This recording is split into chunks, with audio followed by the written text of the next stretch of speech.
Hi, I'm Quintus Lim, an Associate Editor with the LSE Undergraduate Political Review. I'm here with Nick Clegg MP, the former Deputy Prime Minister and former leader of the Liberal Democrats. He's here at the LSE to talk about his new book, Politics Between the Extremes. Nick, welcome and thank you so much for joining us. Not at all, it's good to be with you.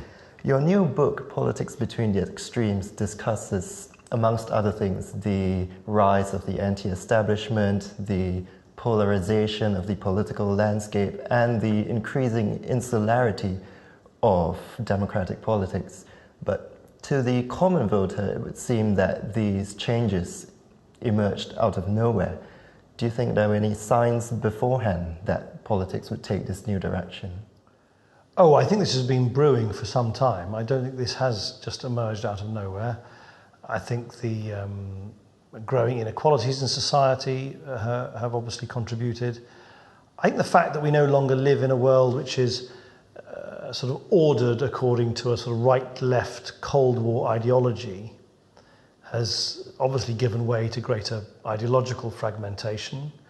The advent of social media has contributed, but I think that by far the biggest explanation is what happened in 2008. I think in many respects what's happening now politically is it's just the latest aftershock of the consequences of a economic meltdown, after which many people feel that their livelihoods have been damaged and the people who are responsible for it haven't been affected. And I think that has created a huge wellspring of anger on which many populists successfully feed.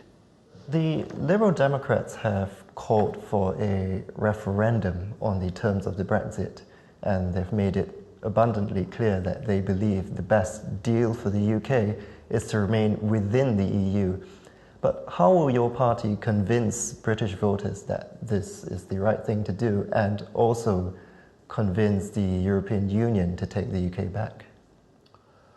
Well, I think the key thing is the sort of issue of principle, which is that the Brexiteers persuaded the country to vote for Brexit, but never bothered to tell them what Brexit meant. In fact, they still don't know, or appear to know, what Brexit means. So I think it's perfectly reasonable for the Liberal Democrats, and Tim Farron has set this out, to say, well, okay, we've embarked on this journey, but since you didn't bother to spell out where this journey ends, when it ends, and when you finally get round to explain to us what happens, what Brexit means, that should be put to the British people as well, because maybe there will be quite a lot of people who, when they actually see what it means, rather than some sort of vague promise of utopia, they might not be so keen on it. And it seems to me essential that people are then given another choice.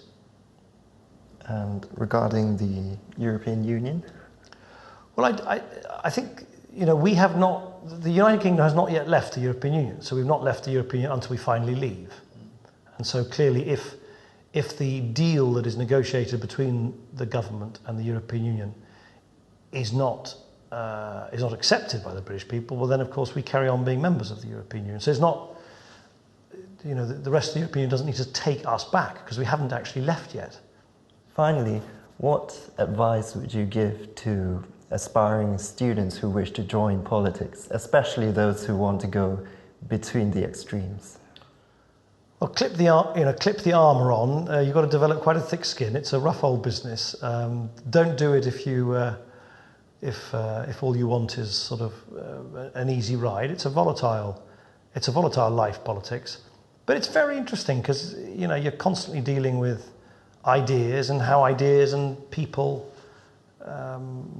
interact. And also, I would encourage anyone who's thinking of going to politics to do so, because we desperately need, bright, creative, idealistic people to come into politics. Otherwise, it just gets too dominated by, political kind of hacks and apparatchiks. And there's a danger at the moment that politics is becoming like a sort of separate sect.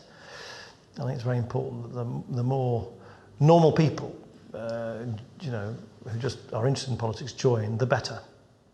All right, Nick, thank you very much for joining us. Thank you.